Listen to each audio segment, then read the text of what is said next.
You know, he's like, but yo, you got to be a man, bro. Get over it. I made a mistake. I move on. I was like, yeah, I'm not like that. I would be cowering in fear for the rest of my life. How comfortably does Sergio sleep? Dude, so I think I even have video of him sleeping. Because when you're that tough, I'll find it and I'll give it to you. I just assume sleeping is easy because you go, well, if any problem comes in the room, my biggest fear on the road is that I'm going to be asleep and someone's going to get in the room and you got to wake up. But for Sergio, yeah, you're just like, I got this. Dude, I'll fully admit this. We don't do it anymore, but like 5 years ago when I first started going on the road, it was like my first kind of time on the road. I would say that I'm putting Sergio and I in the same hotel room to save money, but it really was because I was scared to sleep alone. Hey. And Sergio in the bed next to me just made me feel no one can hurt me. Yeah. Damn, dude, I was just doing that with like Shane and Gary Veter. I was just like, I got great jokes in the bed next to me. That's always what I thought. But yeah, I mean, yeah, that's got to be when you're like that tough, like Sergio is. Yeah, you have to have your anxiety has to be lower, right, on a certain level, right, on a very primal level. Well, the thing that I've noticed about Sergio and other people that I've known, I've got to know a couple like people in the fighting community. They're all very zen. Like they're all like Sergio will absolutely rip your head off and shit down your neck.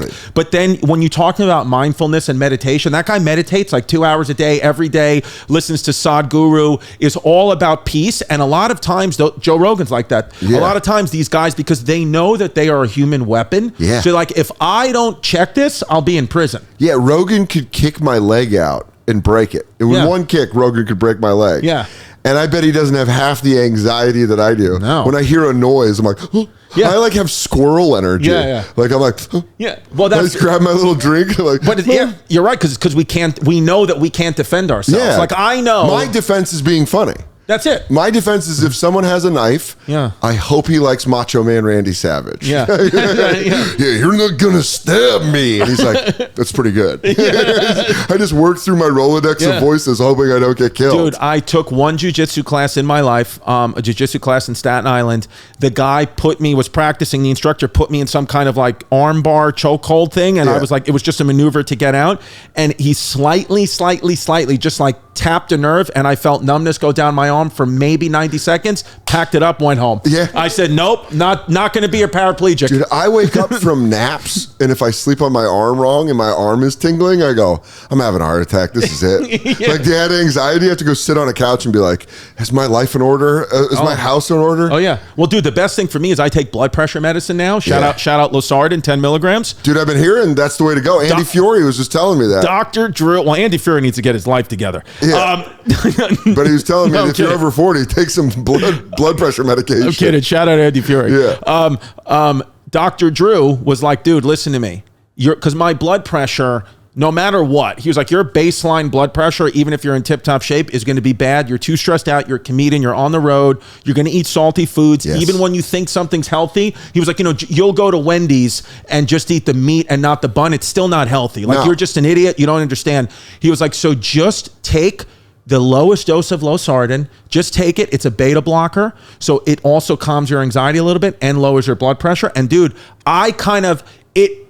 it's working for me now, but the first 6 months, I think it actually made my blood pressure higher because I was like, dude, I'm like on steroids. Yeah. I'll do anything. Yeah. I'll get stressed out. I'll eat bacon all day with every meal. I'm on Losartan. I can't have a heart attack. And then they checked my pressure and it was higher. And the doctor's like, what have you been doing? And I told him I was eating living life. I was like, dude, I eat like 25 slices of pizza a week, but it doesn't matter. I'm on Losartan. He was like, no, that's actually not good. And you need to check your diet. And now, dude, when I take my blood pressure, it's 120/80, like normal blood pressure. Really? I'm like, what the hell? So shout out Dr. Drew. He told me to take these meds. I feel like every commercial is a pharmaceutical ad now, like on TV, everyone. But honestly, I'm okay with it if I could take it. Me too, dude. Like, give it, dude. Give me Skyrizi. I don't even need it, dude. But I want it. Honestly, man, all my friends are like, they've been taking steroids for years. Like Pimpy knows these guys. All these guys, juice up. They all like take Viagra now and Cialis, not for dick medicine, just to get the blood flow to their. Like we're going on a cruise next week. Me, my boy Patty Fly Balls, Lil Debo, Ryan, all my like Queens friends, and they're all taking Viagra now. Does that boat have any idea what's about to hit them? Dude, I'm literally going with my kids. I'm going with my family. And are these guys single? Oh yeah, it's for my boy Pat's 40th birthday party. 40th birthday. And you're bringing the family. Because I was told that other people are bringing the family. And every day, me and Jazz go back and forth debating, should we cancel, should we not? But my 8-year-old daughter, Delilah, is like, if you cancel the cruise, you'll ruin my life. That's what she told me. Delilah's 8? Delilah's going to be 9, dude. Delilah's going to be 9 on Sunday. Dude, that makes me feel old. Yeah. I remember when Delilah being born. Dude. And she's going to be 9. Dude, she's going to be 9 years old. She literally is like, she's like a little person. Yeah. You know, she's like a full little and she adult. said you would ruin her life if you canceled the cruise. She said I'd ruin her life if you cancel the cruise. Does she know she's going with just a bunch of juiced up Ginzos? I told her, I said, do you really want to celebrate your 9th birthday with Patty Fly Balls? And she was like, well, I want to go on a boat in the middle of the ocean. There'll be slides there. And, you know, like, she was like, you know, I heard ice cream, the soft serves off the charts. Well, the thing is now, like I used to, like if she was a little younger, I could lie to her and be like, it's going to suck, whatever. But she now printed out the itinerary. She knows how to log onto the computer and looked up the cruise and hacked into her mom's email and has the itinerary. So she knows there's a kids club, there's activities. We're going to the Bahamas. She wants to go snorkeling. She wants to do all these things. So now I'm like, all right, well, we have no choice. We got to go. And what is your youngest? Your youngest is like, I don't care. My youngest is 3. So she's just, you know, she just wants to chill, dude. Yeah. She's like, I just put my 13-year-old stepson, Tristan, he does not want to go. He's going to be in the Bahamas in a black hoodie sweatshirt with his phone out. He does really? Not, dude, he's hitting that age. It's every kid, man. I mean, that age has to be horrible to hit. It was horrible when we hit it. Yeah. For them to hit it with phones and the internet. Bro, but let me tell you something. So my, stepson, I always felt like he was a video game kid. His dad's into video games. I'm like, dude, good for you. Like, whatever. Like, like I played sports, but like not everyone has to play sports or do that, right? Yeah, like you video games have also gotten really good. Exactly. I was like, you have a career in that. You can do that, right? And then a week ago, we go to the park. We're all just in the park. He normally never wants to come. He wants to chill in his room. But we go to the park. I'm hanging out with, my daughters or whatever. And he comes and meets us. And there were these kids throwing a baseball around. And he happened to know one of them. Now, I should have done a better job. I should know more about him. But I didn't even realize. I had no idea that he was even left-handed. He's left-handed. So it was like rookie of the year. He goes and picks up, like the ball came over by us and he was playing in the area. And so he just goes to throw it back. Gas, bro. He threw a missile left-handed. I was like, how do you know how to do that? He was like, sometimes I just throw the ball. That's so funny. He goes, I get real mad in the backyard and I just throw it at the fence. I'm thinking about you. And you're like, harness this. Dude, harness? Well, yeah, because he's half Puerto Rican. Bro, I called my father right away. My dad was like, you got it. I'm on the way. Yeah. He's like, keep him right there. I got a glove. He's in the garage going through boxes. My dad right away was like, he's left-handed. I didn't realize he was left-handed. I go, yeah. He goes, you got to soak his arm in Epsom salt. Every night, you got to put him in the tub and put his arm in Epsom salt. I was like, well, I can't be in the tub with him, dude. Yeah, that's molestation. Yes, dude, that's a crime. But that's... So gas, bro. Where I thought this story was going was that he was going to pick it up and be like, and it like barely goes, but he's just launching a rope. He rifled it like Randy Johnson, perfect, because he's tall and skinny. Oh, dude, So he just knew how to throw it back. And he's got that Latin blood coursing through his veins. And he's kind of got like no empathy or feelings at all. Oh my God. I think he's going to be perfect. Yeah, he'll be down one. He'll be 3-1 in the count and he'll still be in it. Yeah. He'll still be throwing gas right down the middle. Dude, I'm excited for this. Yeah. Put him in a program. Oh, Delilah also wanted me to tell Pimp for Delilah's birthday like 2 years ago, got her these butterflies, which was a dope gift. And then I was like, hey, Delilah, I'm going to see Pimpy later. You want anything to say? She was like, tell him my butterflies are dead. Damn. So I just wanted to relay. 2 years later. Delilah's going full emo. Yeah. She goes, tell him life is pain. Yeah. My butterflies are dead. Meanwhile, your stepson's going to be #1 in the draft. Dude. And then your daughter's like, can I jump off the boat? Yeah. Because life is sad. Life is just a giant ocean. Bro. With just no forgiveness in it. Yes. Yeah, I love it, dude. Did you play baseball? You didn't play baseball. You played basketball. Well, I played basketball. I played baseball, like through 8th grade, whatever. But basketball was my sport. And he's pretty good at that too. To be honest with you, I just always, and I wish, I could go back in time. I just thought he liked video games, so I was just supporting him on that. But once I saw that this kid's like a legitimate athlete, I was like, okay, we got to play ball now. Well, now what you got to do is this is how you bridge the gap. Yeah. You get him into MLB The Show. the baseball game. There we go. And now he starts learning the little nuances of pitching, counts, where to ball placement. And then you go in the backyard and you go, why don't we do that in real life? Yeah. And then next thing you know, he's cooking for the Mets. He's going 7 innings, 2 hits. Yeah. Just crushing winning Cy Youngs for you. And you're going like, thought he was a nerd. Yeah. Because that's the better outcome is you thinking he's a nerd and him being an athlete, right? Versus you thinking he's an athlete and he turns out to be a nerd. Because that's the drop off of disappointment. Where like you just want to sit inside and play your video games versus let's go outside. Yeah, you can do this in real life. It's like in that what's that movie? She's All That, when like she looks like a nerd, and then you're like, oh wow, this girl's hot. Yeah, you got to take your stepson's glasses off and undo his hair, and then he's just throwing like, like this, dude. I love it. I love that his thing is he goes, sometimes I throw the ball hard. Yeah, that's it. Yeah. Well, he goes because we were living on Staten Island and we had a nice house, but it was kind of like in the middle of nowhere. Sure. Where now we're in a neighborhood where like we can like walk to things and we're out playing it. So he's just naturally going to the park, great, and just canning people, throwing it. And I didn't even know. And I spoke to one of his friends because his friends will come by the house. I'm like, did you know this kid can throw ball? They go, yeah. They said he almost knocked this kid Mateo's head off with a dodgeball last week. They were like, the teacher was like, what do you can't throw it that hard. He just gunned somebody. Dude, I wonder if it makes the noise like rookie of the year. He goes. Like the first time he did it, was like, oh, what am I supposed to do? Oh my God, I'm going to kill a kid. Yeah. Dude, this is great. A lefty. I would love to have been left-handed. No, all my kids are lefty. So what's crazy is I'm both. I write. Really? Yeah, I'm not truly ambidextrous. I always fuck this word up. Ambidextrous? Ambidextrous. See, I can't even say it. Ambidextrous. There's some words that just absolutely brick when they get to my mouth. Yeah. And that's one of them. I write left-handed. Okay. But I do everything athletic right-handed. Dude, your whole life would be in reverse. If that was reversed, you'd be like you'd be on the Broncos. Yeah. You would literally be a professional athlete. Probably not. I'd probably just be a comic who was like, I did some D3 ball. I got up to D3, but I never my mom's left-handed, my dad's left-handed, and then I just did everything right-handed. Well, but that's interesting because you I think your brain, left-handed people's brains are mapped differently than right. So you have the right mapping. So you could probably, do so many things. Like you can be lefty, you can learn other languages easier. You can do that, and you're wasting it. You're wasting it here. Hey, Babblefish. Yeah. Where's your sponsorship? Oh yeah. I'm going to be doing a Dutch. I'm going to be doing a Dutch podcast in a year. I'm like, on Stefano, Chris Distefano, and I go, dude, I'm massive in Holland. Have you ever been to Amsterdam? Dude, it is. I'm going for the first time in 2 weeks. You've never been to Amsterdam? Fucking river rats. Is it dope? That's Florida with prostitution. Is it really? Nah, it's nice. Everyone says it's like the best place to be. It's all right.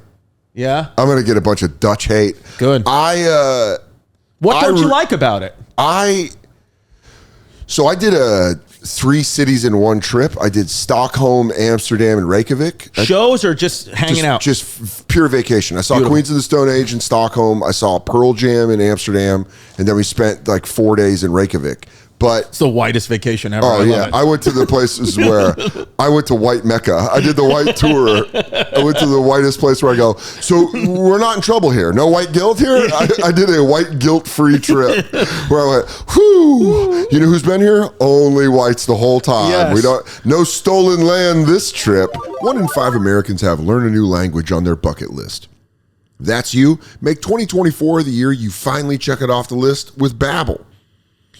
Be a better you in 2024 with Babbel, the science-backed language learning app that actually works. We all want to learn a different language. We all want to look cool, slick.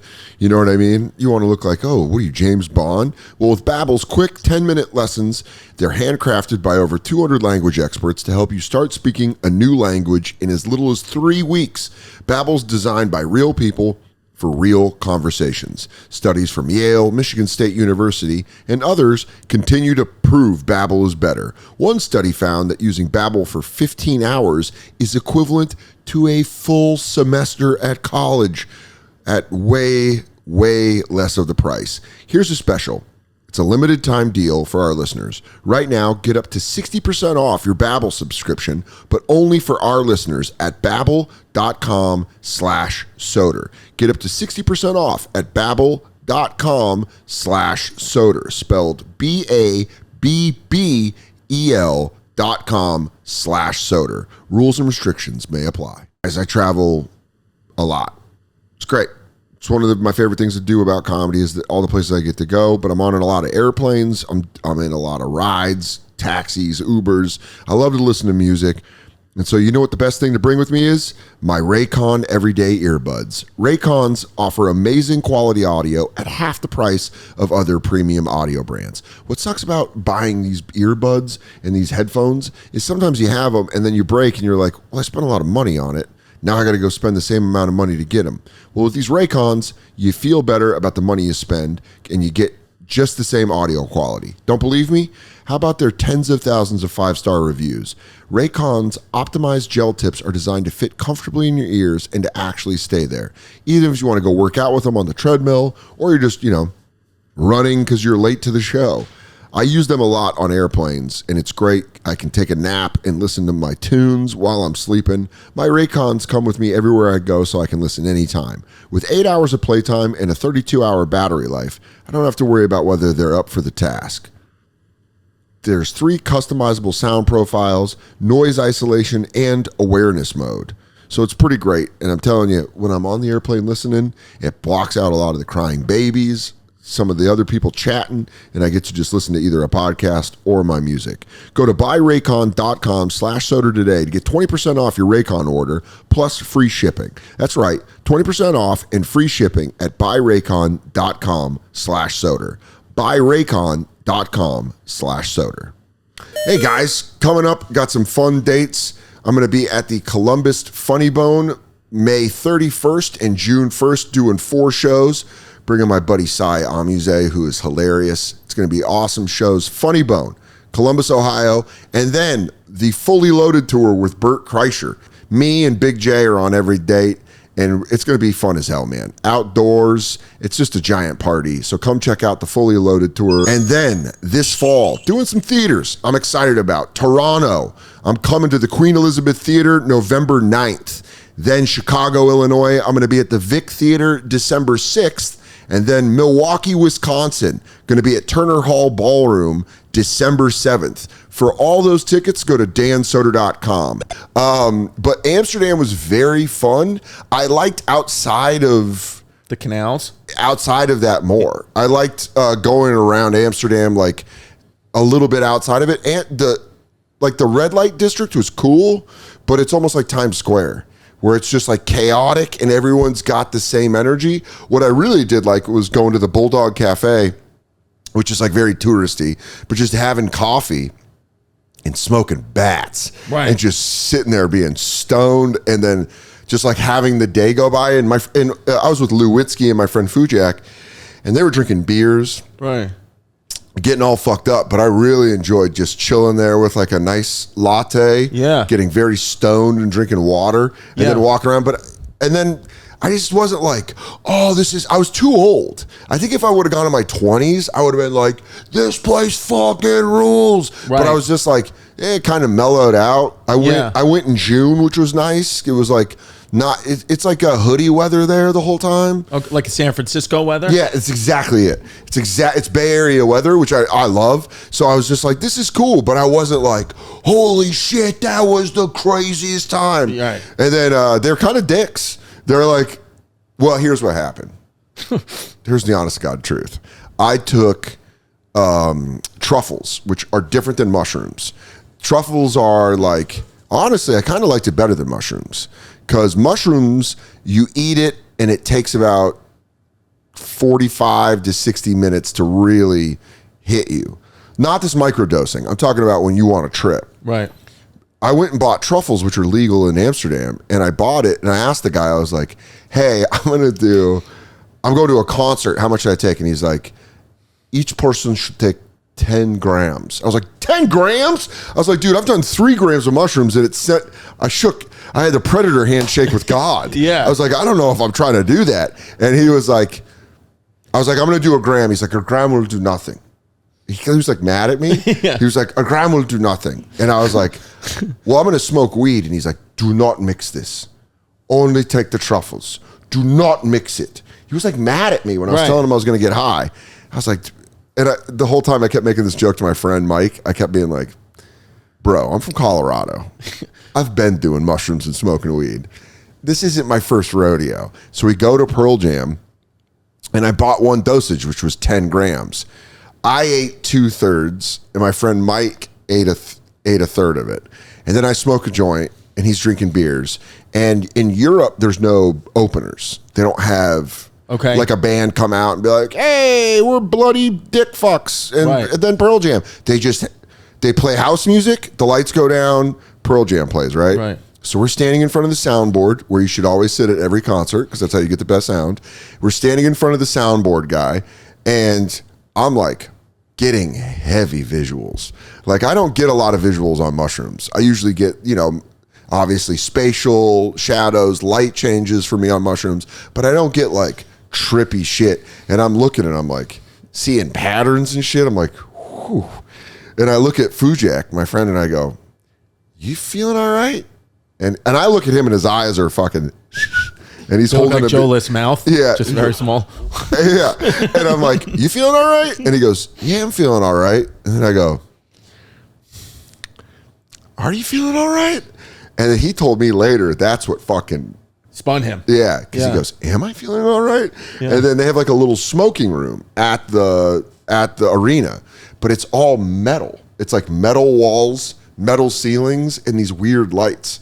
So I'm starting to trip, and we walk in there so he could smoke a cigarette. And I'm like, and the way the voices are coming off the walls, I'm like, dude, I'm like, that's the worst feeling. I'm starting to go. And I know well, you cannot stop it. No. Yeah. It's like, remember when you're riding down a hill on a bike and you start with your feet and you're like, stop.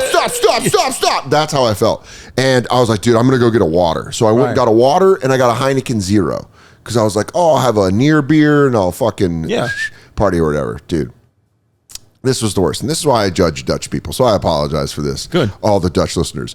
But I walk in, and they're playing Queens of the Stone Age, If I Had a Tail, my favorite band. So I'm like, what a good omen. It's my favorite band. And I'm trying to get back to Lou and his friend Amanda, who are in front of the soundboards. Fujak's still smoking a cigarette. And I walk in, and the lights go off. And I'm like, uh-oh. And then I have these 2 drinks in open containers. Right. And I'm trying to get through, and no one's moving for me. It's not like America where you're like, excuse me, and people part. People are locked shoulders, and I'm like, excuse me, and I'm trying to move through, and it's like I'm spilling beer on myself. I'm spilling beer on other people. And they're big over there. They're very big. They're sturdy. They're very sturdy. Yeah, Vikings. And they're speaking Dutch. So it's like, so it's all these whispered, dude. I even think about it now. It's making me fucking wig out. And I'm like, excuse me. And I'm like trying to move, and they're not moving. And I'm you like, have on wooden shoes. Yeah.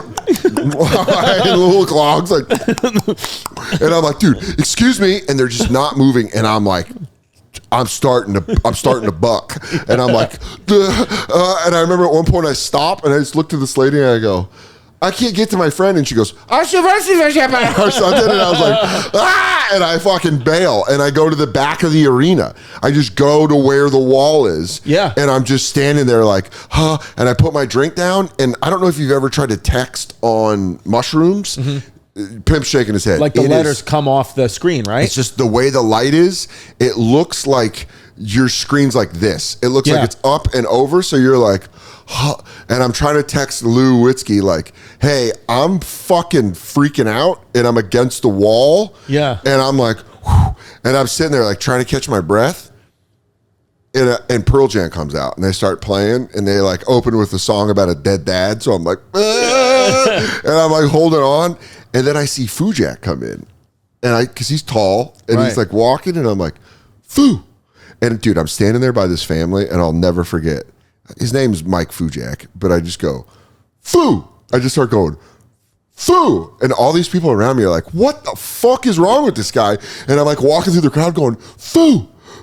And I grab him, and he like looks at me, and his eyes are like, and he's like, dude, what the fuck? And I'm like, I'm freaking out. And he's like, I'm freaking out. And I'm like, I'm against the back wall. And we just stood against the back wall. And then Lou and his friend came and met us. Right. And it was like probably a good, for the next 20 minutes, I was really tripping. Right. And then State of Love and Trust, I was in it. It just felt great. And I was like, and I had the time of my life. Yeah. And by the end of the concert, I felt fine. Once you accept it, you let go. But when you fight it, it's not good, dude. You get that turbulence, dude. It's not. That high turbulence. See, I've never because on mushrooms, I wonder if like you were more afraid if it was worse because you're like, this is a mushroom or this is like a foreign drug. Because on edibles, like it's going to end. Well, edibles can go on too long, and that's when you're kind of like, I'm out here. I compared it once to swimming in the ocean. You're like, it's so vast that with smoking weed, you're going to come back down pretty quick. Right. Mushrooms and edibles, to me, are a long haul. Right. And so I was thinking in my head, this is a long haul. I didn't realize truffles burn off much quicker. Right. You shoot up fast, but you come down fast. And if I would have known that, I don't think I would have freaked out. I would have just known I was going, and I would have gone with the momentum and just gotten to where I was and been like, oh man, I'm fucking moving. Now, do you think that you would ever, in a fully medical scenario, doctors are there, would you like smoke crack or do heroin? Yeah, We're heroin. like, doc, you're not going to die. Heroin, absolutely. You would do it. Like under doctor supervision. I mean, I would be, the thing with both crack and heroin, I would be afraid of the addictive nature of it because I get addicted to everything. Right. So I would just be like, oh, but if they were like, do you want to do heroin once and then never get addicted? I'd be like, fucking boot me up, baby. Yeah. Yeah, it's the best. Everyone I've ever talked to, all my friends that are recovered heroin addicts are like, it's the best. It's the best because I'm starting to have this feeling as I get older. Starting to have this feeling where I'm like, you're only going to live once. Why not safely try things? You don't think I could safely smoke one hit of crack? Now, I think if you get to an age where both of your daughters, your stepson has had a wonderful career in the majors. Yes, he retired on the Brewers. He had a cup of coffee with the Rays, and then he ended it, and now he's got a car dealership and wherever he really dealt, I think once your daughters are grown and have families and you and Jazz are old and you're just sitting there in your lovely home in Staten Island. Right. And we move back. Yeah, you can move back, but you found out the radiation for phones is giving you an inoperable tumor. Yes. And you're like 81 years old, do heroin. Do it. Yeah. Katie and I have an agreement that once we hit 70, I'm back to drinking. Really? Oh, yeah. Beautiful. Drinking and smoking cigarettes. I respect that, actually. I think my 70th birthday present, I've already asked her, will be a 12-year-old bottle of Jameson. Yes, because you need a way out. Sometimes I think like yes, you can stay sober now, but it's like you got to think about it. And then when you get to 70, you'll make a decision. I was like that with sweets. I was like, oh, I'm not going to eat sweets until Saturday. I was just going to say that. Yeah. Yeah, and then what happens is like because I would say when I first said I'm not eating sweets. It's so impossible. And then next thing you know, you're just eating like, I would eat 2 muffins a day, 3 muffins a day. And then when I say, you know what, just have it on Saturdays, it gives my brain this little like, hey, you can get to the finish line. It's right there. You know what I'm doing right now? This exact thing with soda. I love soda. What's your favorite soda? This is going to be lame as shit. Ginger ale. A Canada Ginger Dry. ale, I just read an article. It's the #1 drink on airplanes. It's ginger the best. Well, it settles the stomach. It does a lot. A cold Canada Dry. I mean, if I'm being a real naughty bitch, a cold can of Mountain Dew. Whoa. Like a freezing cold on a hot day, cold can of Mountain Dew. Oh, it's making the back of my jaw salivate right now. Yeah. I love a bottle of Coke. Dr. Pepper probably is my favorite soda. Okay. Cold Dr. Pepper with like a hamburger. Unbelievable. If you're going to go soda too, you can't go diet. You have to go just regular soda. I don't fuck with diet soda at all. I respect that. At all. Never have, never will. Yeah. I go full strength. Give me a Dr. Pepper heavy. Yeah. I want a real one. I want a Coke heavy. Yeah. So around the holidays when everyone's drinking and there's all celebration, I love soda. Right. I love having 2 sodas in a night. Yeah. Get real nuts. Crazy shit. Have fun. But I put on weight. I feel sluggish. It's bad for me. So what I do is this new thing that I'm doing it this year. I don't drink soda until Thanksgiving, but then I drink soda from Thanksgiving to New Year's. Okay, is sugar season. So I just am like, it's sweet season. I know it's probably horrible for me, but I'm gonna tell you right now, it's May. Right. I have not had a soda since January. So what do you do? Do you drink seltzer or just water? I have iced tea. I love iced tea. Okay. If I'm getting real naughty, I'll get an Arnold Palmer. It has a little sweetness to it. Yeah. Gatorade. I know Gatorade's not great for you. Right. But I'll have a Gatorade in the place where I want a soda. A lot of the times they'll have a Gatorade. Yeah. Well, because you got to think about it like this too. is like, yes, you might be drinking a lot of soda from Thanksgiving to New Year's, but if you extrapolate this over a year, bro, the year before you started doing that, you might have had 1,000 sodas in one year, and now maybe you have 400, but they're just in a 2-month span. But that's exactly. But when I was doing it all year, I would do the thing where I'd go like no soda, then I'd have it's how it was with me with drinking. I'd be like no drinking, I'd have a beer, and I'd be like, well, I'm having a beer. Yeah, might as well fucking get nuts. Yeah, that's how it was with soda. But I was like, dude, it's the finish line. Yeah, you're like, get to Thanksgiving. Yeah. And then have a nice cold can of Canada Dry. Yeah, that's it. Yin your ale. Dude, so guys, it's summer. Shorts time. Time to get those yams out. Start showing off those thighs. I know. Listen, I'm an inside guy and I like winter. But when summer comes, I want some comfortable shorts. And Chubbies are bringing the thigh-brations. That's fun. Chubbies is a lifestyle apparel brand that makes every moment feel like a vacation. I remember last summer on the Fully Loaded tour, Bert gave us a pair of the Chubbies classic line swim trunks, and I love them. I have a very hard time buying swim trunks. I never know what to buy. I never know what's in. One time I bought a pair of board shorts, and everyone was like, board shorts are out. You're like, well, I didn't know. But I got these Chubby classic line swim trunks. Love them. Whenever I'm taking a dip, throw on the Chubbies and jump in the water. Experience unmatched comfort in a style with Chubbies' iconic original stretch shorts. So what they did for the swim trunks, they did for shorts. Depending on how much thigh you're looking to show, Chubby makes them in 4-inch, 5.5-inch, and 7-inch inseams. These shorts have stretch fabric for ultimate movability and flexibility while maintaining a perfectly tailored fit. Featuring an elastic waistband with a button fly, enjoy the classic men's khaki style with the added comfort of elastic. Pair the original stretch shorts with the Chubbies lineup of Friday shirts, and you got a whole little fit going. From casual button-downs to retro-inspired prints, these shirts are perfect for kicking back with a cold one or hitting the town with friends. These swimsuits, the ones I like, also feature a lightweight anti-chafe liner to protect your boys all beach season. That's what you want when you're running around because, you don't even realize it, and then you get done at night and you're like, why does it feel like I was in a wind tunnel all day? But you get these Chubbies bathing suits, ooh, you'll be feeling good. Whether you're getting dressed for your workday or workout or a weekend getaway, Chubbies has you covered. For a limited time, Chubbies is giving our viewers 20% off your order with the code SODER at chubbiesshorts.com. That's code SODER, S-O-D-E-R, at chubbiesshorts.com. Support our show and tell them we sent you. Don't blend in with the crowd. Stand out with Chubbies. This was like 3 weeks ago. I stay pretty steadfast to my only sweets on Saturday rule. I mean, Pimp knows, dude. What's your favorite sweet? I was a machine. Number one thing for me is a double chocolate chip muffin toasted with butter. I go in on that. Shout out. Yeah, I go in on that. Do you get little squirrel hands? And fucking dude, I eat little raccoon hands. I would eat my children's sweets. Like, it was bad. I also love, there's a bakery in Ridgewood. Shout out Rudy's Bakery. They have a Nutella Linzer tart.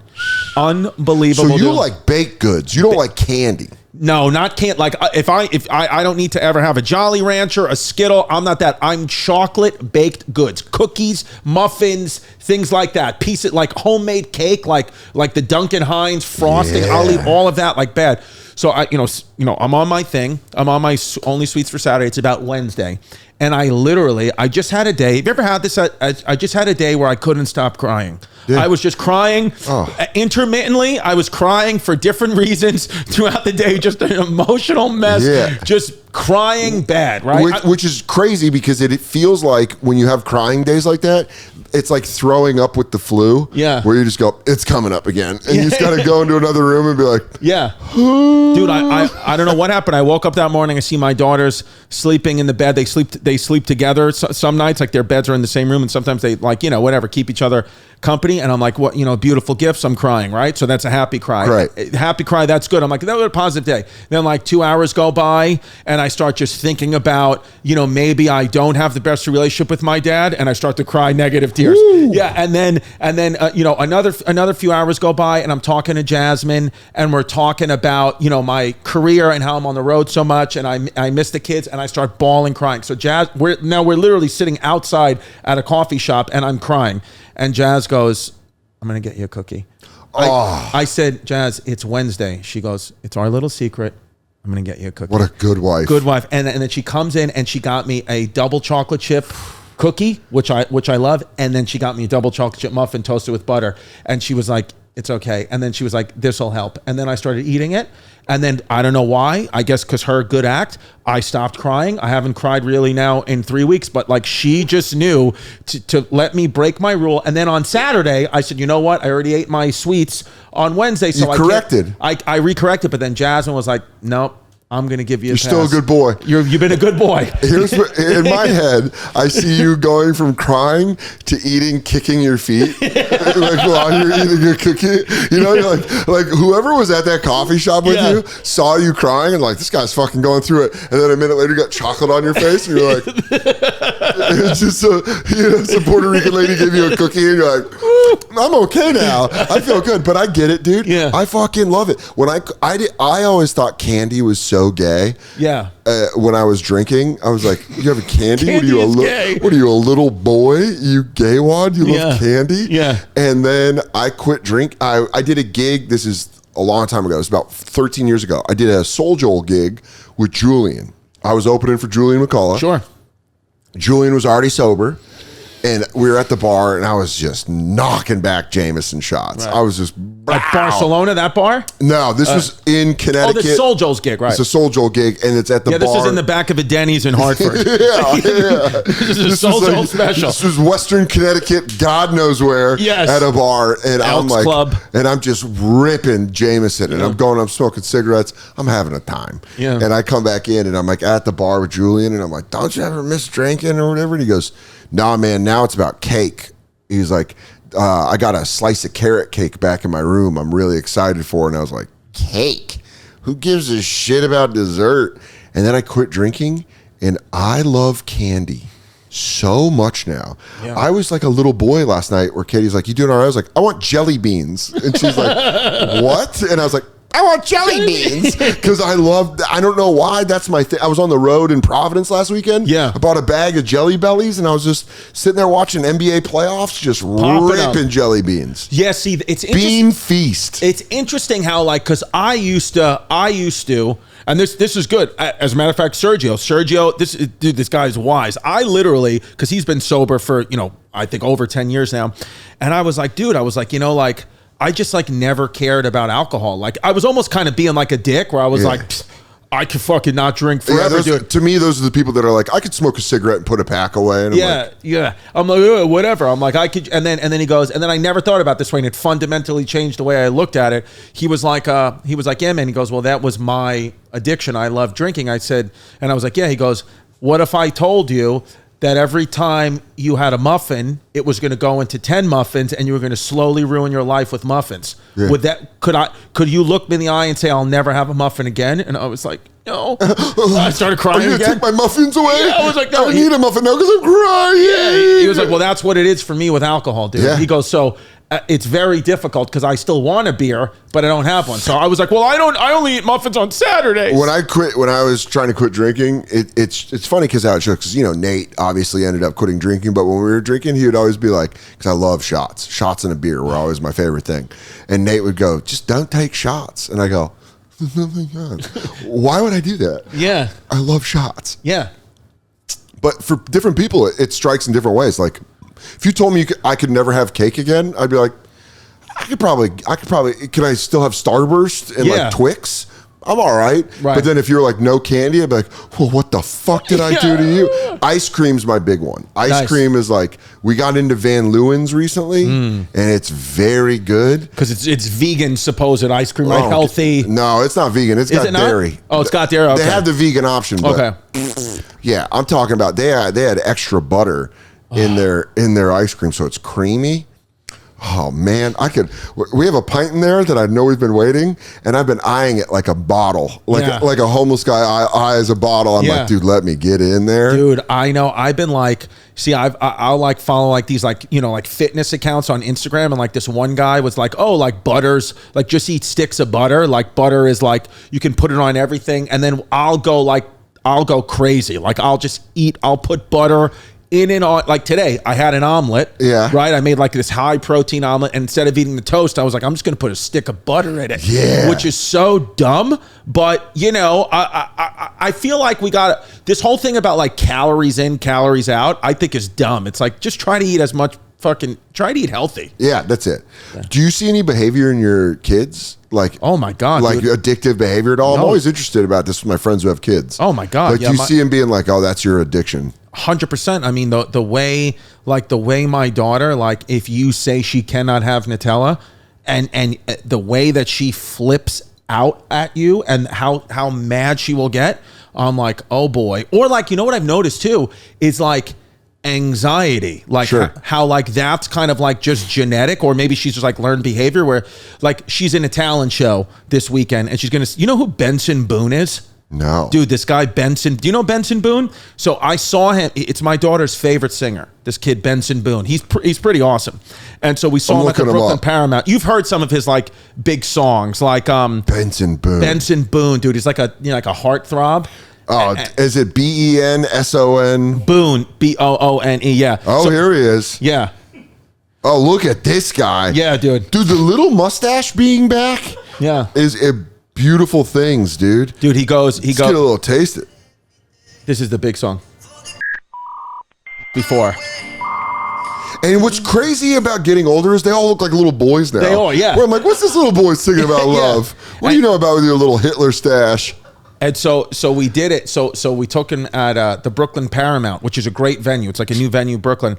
So we go, and then I got her like the meet and greet, right? And so I was standing online in this meet and greet, and so she finally like meets him, and she goes up to him, and I was like, oh, you know, hey, like Benson, whatever. And then he goes, aren't you the guy that DM'd me? And I was like, yeah.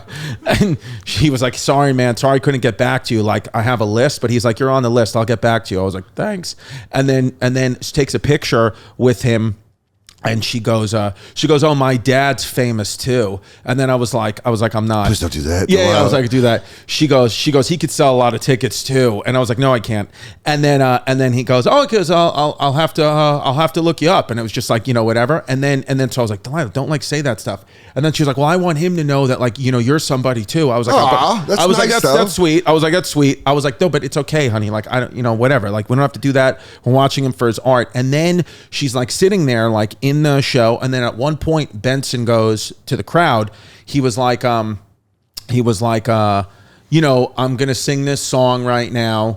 And, you know, I want everyone to put their phones away because I just want to have a moment with no technology where I just like sing this song. Yeah. Okay. And then this person in front was like sneakily filming the thing. And I'm like, whatever. We all were just like, you know, dealing with it. And then Delilah goes, put the phone away. Great. Benson said, put the phone away. And then I was like, Delilah, like, don't worry about it. And then she goes, put the phone away or my dad will make fun of you. That's great. And I was like, nice. That's the new, my dad will beat you up. Yeah. She's like, you might end up being a viral clip if my dad makes fun of you. And then she goes, and then she comes home from school the other day. She like upset. I was like, what happened?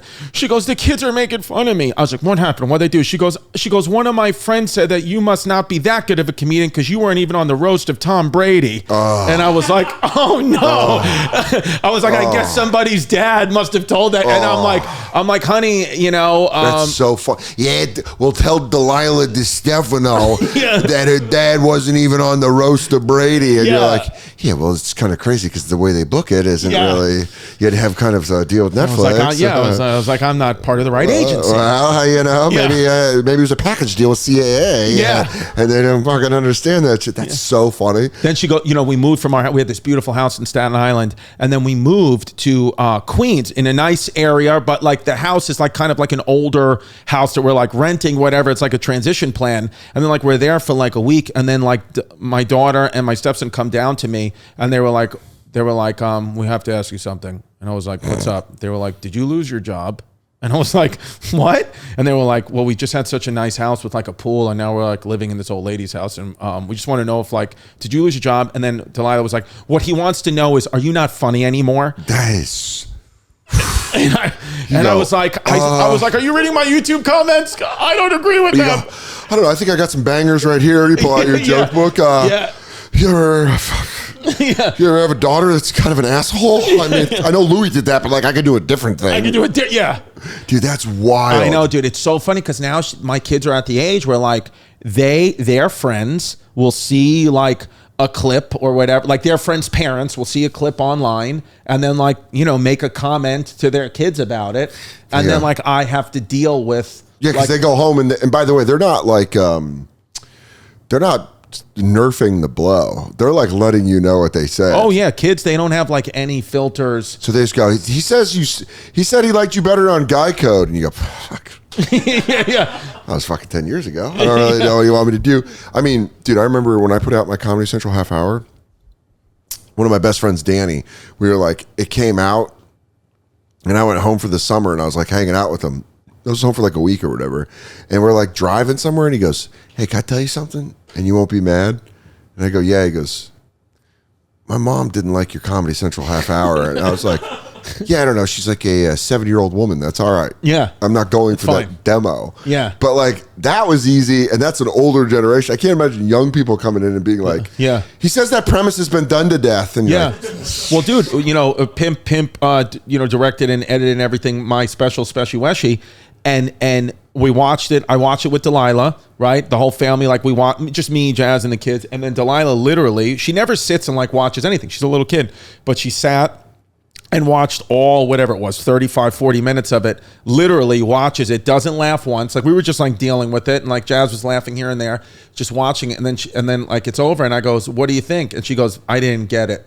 Well, you're a child. I was like, it'd be weird if you were a child and you kind of understood all that stuff. But it's just kind of, she's like, yeah, I don't get it. It's not. I mean, I think the sign of it is when they're older and they watch and they go, oh shit, that was funny. Yeah. Like I was a little kid, because they're little. You can't expect them to be tiny geniuses. Dude, she's well, the thing about what I love about my daughter is she's about honor, dude. She's about samurai honor, bro. She lives a Bushido code. She respects the rules. Like when that lady pulled her phone out, she was like, "You're being dishonorable." Yeah, I don't know why she always says that word. She's always like, she's just about like honor and like respect. And I love like, that. Yeah, dude, that's your dad getting to her. Yeah, just your dad's like, look at me right here. There's only two things that matter in life: honor and respect. Yeah. Dude, I think kids stay funny, like kids of comics. We went and saw. Right at the end of the pandemic, and Jay's daughter's grown now. Oh yeah, she's like in her 20s, right? Yeah, she was like 21. I think she was 21 when this happened. But we went and saw Korn with Stained was opening for him. And aren't they like friends with Korn? Isn't Jay? Yeah, Jay knows Korn, and so we had like really good seats, and we're like watching Korn. It was at Jones Amphitheater, and we're like at Jones Amphitheater, and this woman in front of us was like you could tell was super into Korn her whole life, like never gave up. And she's like dancing, but she's live streaming it. And we're like, and Katie's sitting next to Isabella, and it's Isabella, Katie, and I, and we're like watching this. We're like, this lady's live streaming, and we don't even notice this, but Isabella just goes, look at how many people. It's 0. And we look and we're like, I would have never noticed that. Yeah. But just like, she still has funny kid eye where she was like, this bitch is live streaming for no one. And she's like swaying to Korn. Like that's such a funny observation I would have never got myself. Yeah. I mean, having kids, do you worry about them? Like she's 9. How much is she on the internet? So what we do is we kind of because at first, it's interesting what's happened, I think, over like, you know, because when my 13-year-old, when Tristan, he's going to be 14 now, when he was like 7, so just 7, 8, every kid wanted an Instagram for like their birthday. Like that's what people's parents were getting them. Kids' parents were getting them like a social media for their birthday. But now social media in these past 5 years has become like such a publicly toxic thing that even the children don't want the social media anymore. So my daughter doesn't even she wants a phone, like every kid wants a phone. But what her thing is she honestly at this point, I don't know if I think it's her and her friends. I think it's just a phenomenon's happening. They're watching like, will watch Netflix or YouTube, but what they're putting in is like old shows. So like my daughter like loves like The Big Bang Theory. Like she wants to watch that. So she'll search like Big Bang Theory clips on YouTube. Like her YouTube shorts will be like, Clarissa Explains It All. I mean, and like Moesha. That's like M to the O to the. That's like E full circle moment. Moesha. But it's like she wants TGIF. Yes. Like what we had when we were kids. Because you know what I think? I really think that kids now, where I'm one of the first generations of parents who have to deal with like an internet, social media kid, but on the same hand, they're dealing with like internet, social media parents. And I think that what you're finding out is like the kids subconsciously see like this isn't good. Like it's almost like cigarettes for your brain. Yeah. Where they're seeing like right now, they're like, this is not good. I mean, it's kind of the way our generation looks at alcohol. Yeah. Like our parents all drank. It was like, yeah, everyone drinks. Who doesn't drink? And if you didn't drink, they're like, he had a fucking problem. Yeah. Or if someone went to therapy, they were like, oh, he's crazy. Yeah. Like, instead of just being like, nah, man, it's booze. Dude. I think enough people have seen booze ruin people's lives, or enough people have seen the benefit of therapy. Yeah. That they're like, oh, okay, yeah, this actually does help. Dude, and then the thing is too with like raising kids today, it's tough because you got to give them their privacy and all that stuff. But like what like my stepson wants, if he wants to like write a paper, like he wrote this paper, and it's like, I don't know if ChatGPT is writing it. ChatGPT could absolutely be writing it. I definitely think ChatGPT wrote one of his papers about Napoleon. Napoleon. It's just too good. Yeah, it was like just too, like he's talking about like definition, like, details in a battle and all that. And I was like, oh, this is a great paper. He was like, yeah, just love Napoleon, just really crammed for it. And I was like, okay. I was like, where's Napoleon from? And he was like, you mean like originally? I was like, I was like, what? I was like, no. I was like, because I know that's a tough one. I was like, what country was he the emperor of that he got like famous for like this country? And he was like, Spain. I was like, no, it's France. I was like, how do you know? Details of Waterloo. Yeah, I was like, how do you know like the definitions, like the battle flanking movements of Waterloo? But you don't know. Yeah, the strategic implications of Napoleon's army, but you don't even know what country he was. I was like, so did ChatGPT write that? He was like, I'll do it over. That's so funny because here's the thing. I'm not acting better than them. Yeah. I would 100% use ChatGPT. Dude. There's no way.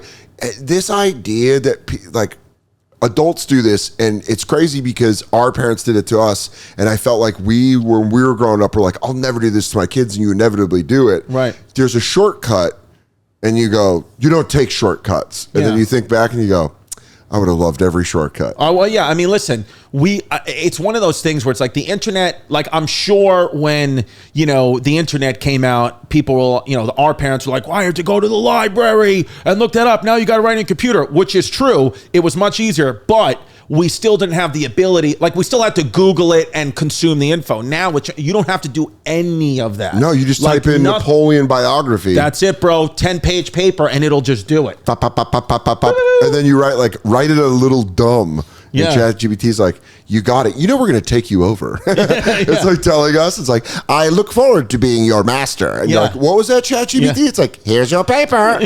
I mean, I think like the hope that I have in humanity is watching kids resist social media. And like you said, figuring out it's like cigarettes or figuring out like the way we did with alcohol on a certain extent, where you're like, hey, you don't have to do this and it's worse for you. Because I think a lot of kids are damaged by our generation growing up with the internet and not knowing the boundaries of it and making like putting your kid on the internet. You do a good job of sparingly do that, but like people that think about all these like adults that made their kids into stars on. We always, when Pimp and I were doing the pod together when we first started Chrissy Chaos, we did it from my house. Yeah, I remember that. So it was like from a little apartment. Like from our apartment was like a little bit bigger than this room. So like we had no choice but to like people coming in and out. But like if my kids were on it, you just heard their voice. I was like, I'm not showing their faces. I'm not going to do that to them. And I mean, there's a laundry list of reasons why you shouldn't do that, but their privacy is something that we didn't even realize we weren't respecting. Well, that's the thing. Initially, when social media first came out, I would post when my oldest daughter was like 3, I would post her all the time thinking like, oh, this is fun. I didn't. And then one day it just hit me where I was like, no, can be as exploiting them. They're not really, they're little kids. Like they may grow up 20 years from now or even sooner and be like, why did you post a picture of my shit diaper? Yeah. Like that's embarrassing. And so I was like, stop it. And then the parents that still do it, I mean, maybe they have different philosophies and to each their own, but I'm like, I didn't want to be I'll talk about them in my comedy and podcast, but it's still like, I'm just telling stories. I'm not going to ever show a picture of them or a video. I would never. I have like a private Instagram that has like 50 followers that's just for friends and family that we post pictures and videos of them. I always think about the little boy from Modern Family. And like, if you watch Modern Family, he starts off as this like cute, precocious kid who's like got the sisters. He's kind of dumb and he has a good relationship with the dad. And then you get to the point where he's a teenager and you're like, like the way he grew up and he's like, oh, it's like seeing this monster and you feel bad. The reason I'm saying that is, you know, this kid will probably have problems being a child actor. Right. And our generation learned about child actors. We learned like, don't do that. It's fucked up to make a kid an actor. Yeah. Kind of made it a little gross. You saw from the Corey Feldmans down, how it damaged kids' brains. Yeah. And then, but we don't realize we're just doing that with social media. Yeah. You're just making all your kids child actors. Yes. And well, everybody is their own little movie studio now with their phone. So, and I think like, you know, people are getting off on like this, you know, the power of the like and the repost or whatever, like it makes them feel good. It's like positive endorphins. And then I think people are feeling so good that they're not realizing like, hey, you're making your child, like your child didn't ask for this and you're kind of So I kind of feel like, hey, I decided to do comedy and ruin my life. I'm not going to bring my kids into this. Yeah. You're almost like you're molesting their image. Yes. You're like, you're taking advantage of it and doing it in a way where you're like, man, your kid didn't even kind of. Dude, well, I'm not glad this happened, but it was like an eye-opening thing. I think whenever I stopped, I think my daughter was 3. Yeah. Whenever I think she had to be 3. I got a DM. And it was a guy who DM'd, and the message started off good. He was like, hey, you know, like, love your content, whatever. And I opened it, and then he was like, I just want to know, what size shoe is your daughter? And I was like, you know what, dude? Even if that wasn't even if he like was just a cobbler, even if he was just like a shoe cobbler, and he just wanted to make her a pair of shoes. Could have been Phil fucking Knight. I was like, the fact that he asked just creeped me out, and but then it wasn't even about me. I was like, I cannot continuously post my kid who did not ask, who I'm telling you is the most important person in my life, but yet I'm putting her in somewhat danger doing this so I can feel good. I was like, stop it. Dude, this just reminded me of this story. So when I was like 12, my mom's boyfriend was living in Connecticut and we moved him from Connecticut to Colorado. Wow. So he flew out to Connecticut and drove him back to Colorado. And he used to go to this sports bar in Connecticut called Tickets. I remember the place of the name. It's probably not even around anymore. That's where Sergio had the show. Yeah, I would later bomb there as an adult. But my mom and her boyfriend and I go out because they had like sandwiches and it was a bar. It was a sports bar. Yeah. It was like a Yankees Giants, one of those Connecticut bars that like are all New York sports, but it's in Connecticut. And I just remember my mom and her boyfriend Joe got fucking hammered. They were hammered.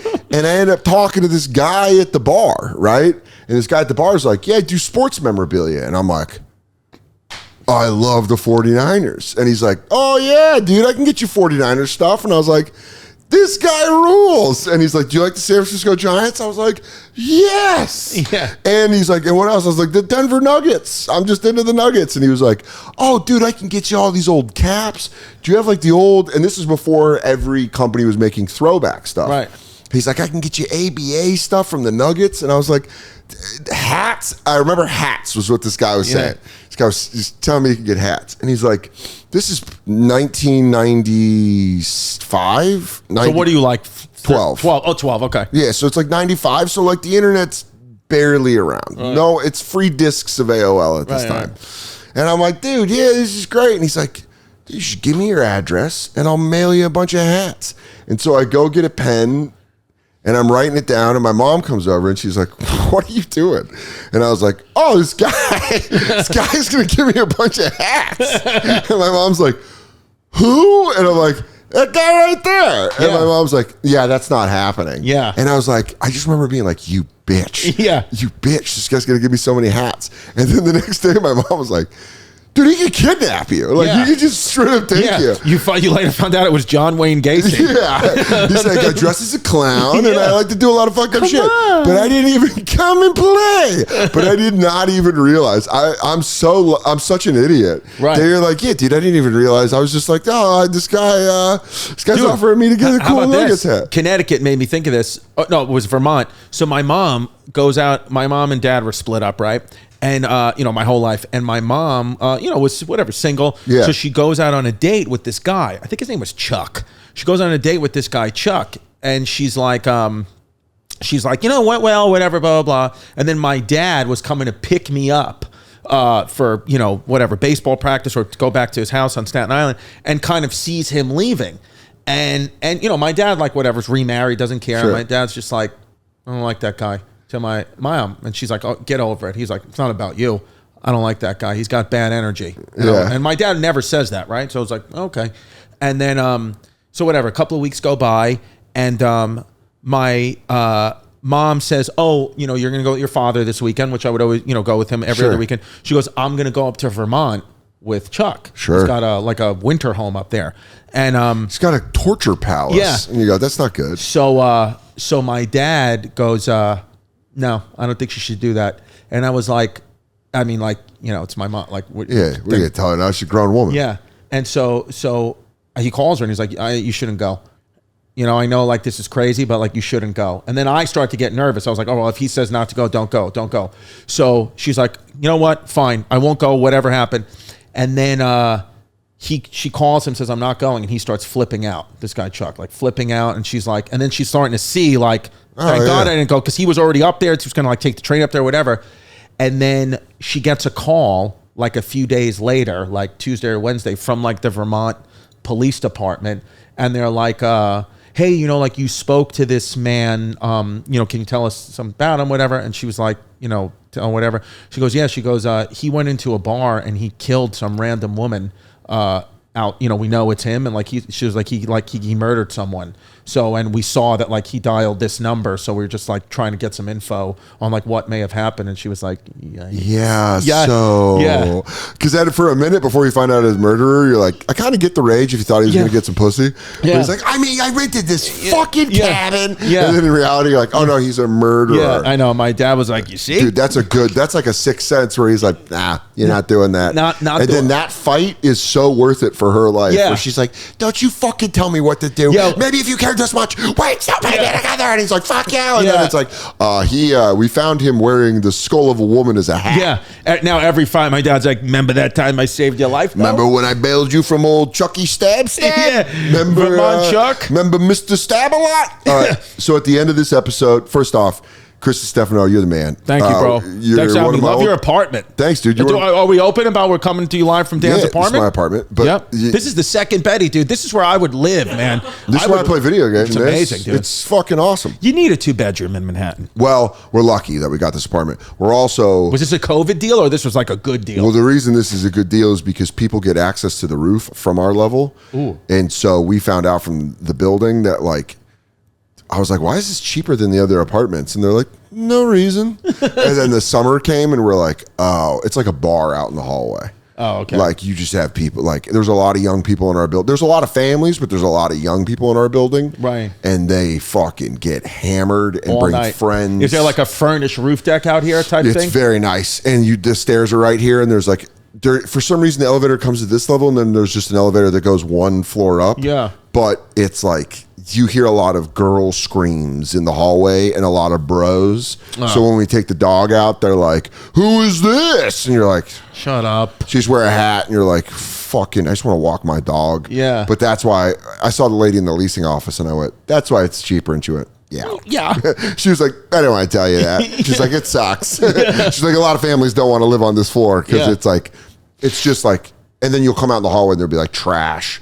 And you're like, come on, it's like a nice building. But you're going to stay here, though. Yeah, we've been here. We've been here already for about a year and a half, and I think we're going to stay here another year. Yeah, dude. But it's great.